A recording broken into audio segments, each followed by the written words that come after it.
आइए दुआ बेगम, आपका और आपकी चहेती इबादत का ही इंतजार कर रहे थे हम लोग। क्यों दुआ भाभी, बहुत नाज था ना आपको अपनी इबादत पर? टूट गया सारा गुरूर या अभी भी कुछ कसर बाकी है? नीलाम कर दी है इसने। अरे तू पैदा होते मर क्यों नहीं गई? कालिक होता है हमारे खानदान की इज्जत पर तुमने। बहुत हो चुका है। अब अगर इबादत को छूने की कोशिश भी की तो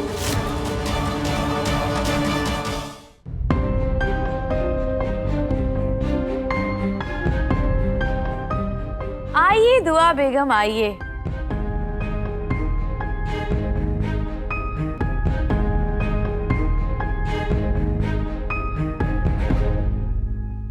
आपका और आपकी चहेती इबादत का ही इंतजार कर रहे थे हम लोग।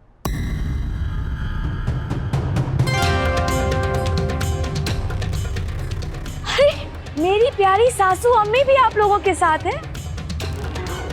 वाह, पहले तो सिर्फ माँ अपनी बेटी की करतूतें छिपाती थी, ये लगता है कि अब ये काम नानी अम्मी ने भी शुरू कर दिया। वाह, क्यों दुआ, बहुत नाज था ना आपको अपनी इबादत पर? टूट गया सारा गुरूर या अभी भी कुछ कसर बाकी है?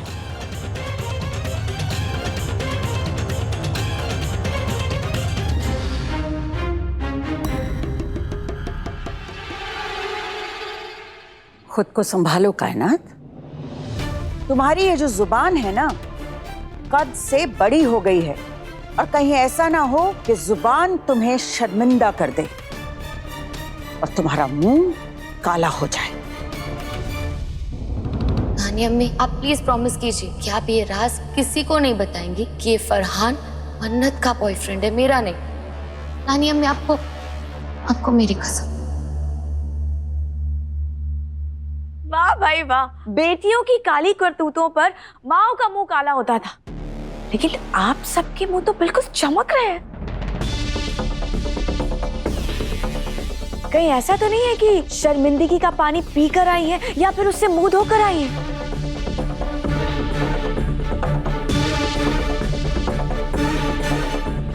और दुआ बेगम, आप बताइए, जब आपकी बेटी आधी रात में अपने यार के साथ जंगल में मंगल करने गई थी, उसके साथ रंगरलियां मनाने गई थी, तब आप क्या कर रही थी?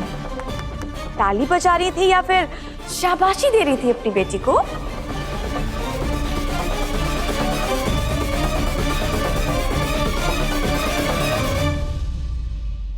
अम्मी कैसी बातें कर रही हैं आप? चलिए कमरे में चलिए। मुझे कहीं नहीं जाना है, मुझे इन सबसे बात करनी है, तुम भी यहीं रुको। हमने तय किया था ना कि इस बारे में किसी से बात नहीं करेंगे, तो फिर ये बात किसने बताई? अरमान, तुमने? आप बड़ी अम्मी, घर वाले परेशान हो रहे थे। दादी अम्मी बार बार मुझे फोन कर रहे थे, टेंशन में आके रोने लगी।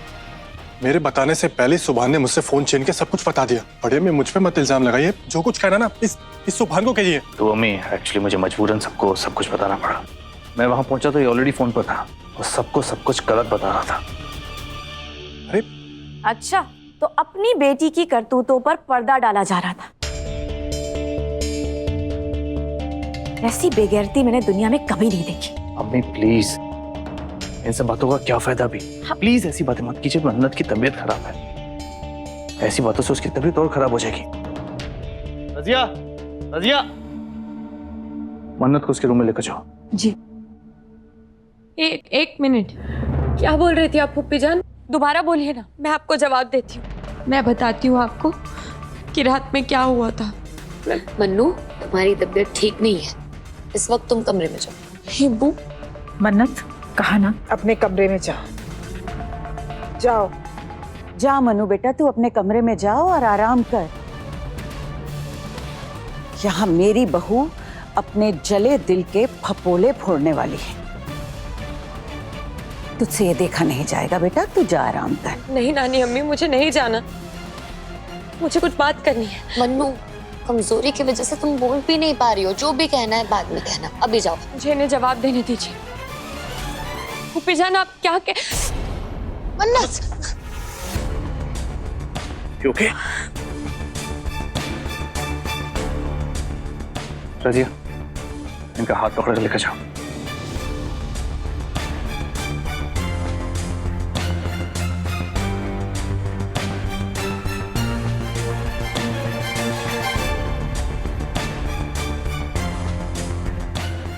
इस सुभान के बच्चे ने क्यों भेज दिया मन्नत को यहाँ से? हम तो चाहते ही हैं कि मन्नत बदनाम हो। क्या कर रहे हो तुम? क्या क्यों उस लड़की के बगल में खड़े हुए हैं? अपनी इज्जत का कुछ ख्याल है कि नहीं है? क्या तुम जानते नहीं हो कि कितनी नापाक लड़की है ये? इसके दामन पे तो दाग लगा हुआ है। अगर तुम इसके बगल में खड़े होगे ना तो तुम्हारा दामन भी गंदा हो जाएगा। समझ में आया कुछ? ये किस तरह की जुबान का इस्तेमाल कर रही हो तुम कायनात? बदतमीजी की इंतहा मत करो। बदतमीजी की इंतहा तो आपने, आपकी बेटी ने और आपकी नवासी ने पार की।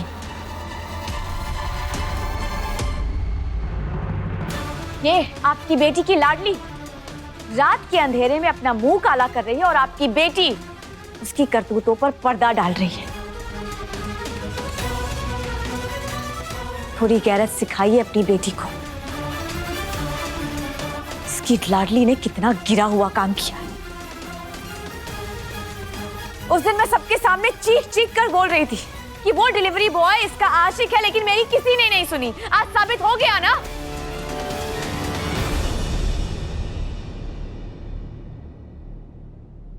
मेरा बेचारा मरहूम भाई अपने आप को कोस रहा होगा, क्यों इस मनहूस के लिए अपनी जान गंवा दी।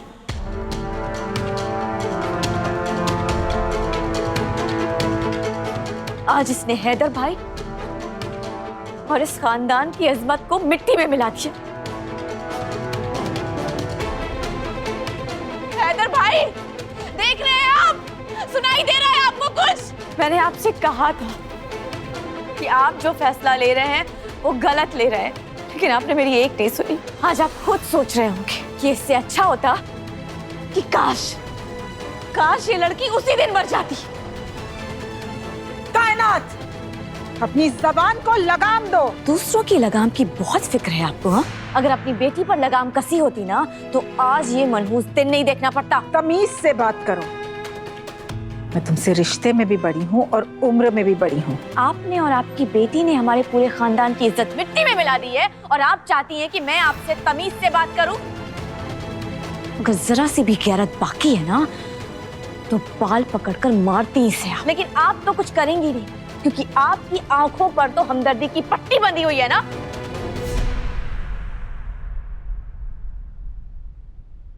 सब कुछ आपकी नजरों के नीचे हो रहा था, सब कुछ आपको पता था, लेकिन तब भी आपने कुछ नहीं किया। आपने ही शह दी इस लड़की को।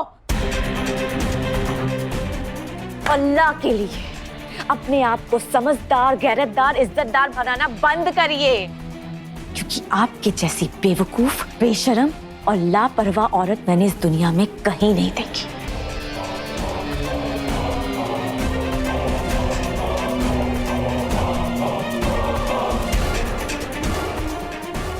आपने ही इस मनहूस को पनाह दी।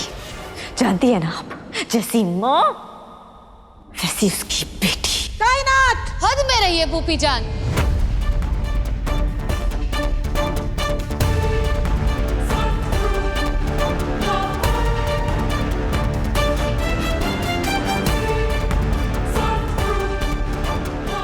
खबरदार जो मेरी अम्मी को गाली दी।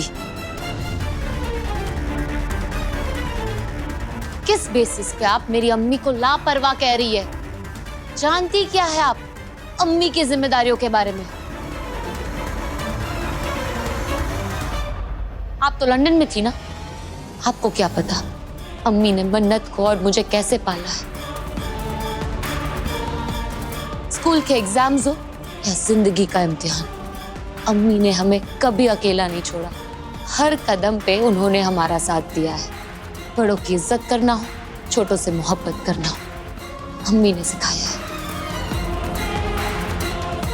दुनिया से कदम मिलाकर चलना अम्मी ने सिखाया है। चाहे खुद तकलीफ में हो फिर भी दुनिया के लिए हंसना अम्मी ने सिखाया है। अब इन पे सवाल उठा रही है। अम्मी रात रात भर जागती थी अब्बू की याद में, और सुबह उठकर मुझे और मन्नत को स्कूल लेकर जाती थी। इस घर को संवारते संवारते अम्मी ने अपनी जिंदगी खराब कर दी है। जरा देखिए मेरी अम्मी को, हमारी फिक्र करने की आदत ने उनके चेहरे की चमक छीन ली है। उनके होठों की मुस्कुराहट चली गई है।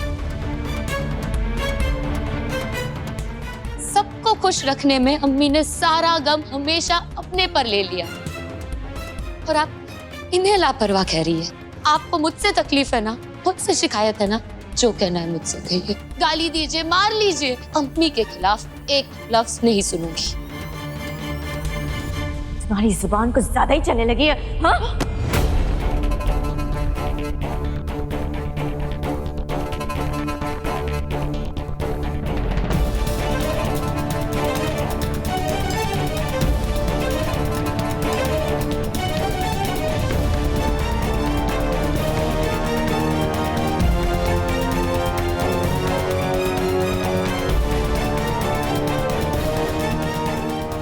जुबान हट जाओ सामने से। तुम इस इबादत की तरफदारी कर रहे हो। इबादत सच बोल रही है अम्मी। सच बोलने की सजा क्यों? इबादत की गलती है तो सजा दुआ अम्मी को क्यों? मैं मानता हूं कि बच्चों को पालना पेरेंट्स की जिम्मेदारी होती है, लेकिन जब बच्चे बड़े हो जाते हैं तो खुद के फैसले लेने लगते हैं। यहाँ भी गलती इबादत की है, दुआ अम्मी की नहीं। जितना इबादत ने हम लोगों को दुखी किया अपने तरीकों से, दुआ अम्मी को भी किया है। जितने हम परेशान हैं उतने दुआ अम्मी भी हैं। तो फिर आप दुआ अम्मी को क्यों बेइज्जत कर रही हैं?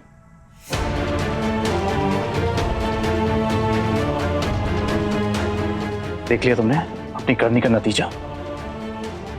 आज तुम्हारी वजह से दुआ अम्मी की बेइज्जती हुई। शर्म आनी चाहिए उस औलाद को जिसकी वजह से उसके माँ बाप का सिर झुक जाए।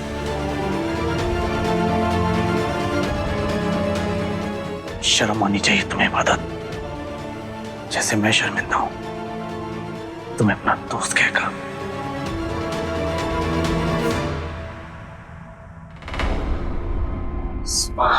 खुदा खैर करे, सत्यानाश हो इनका।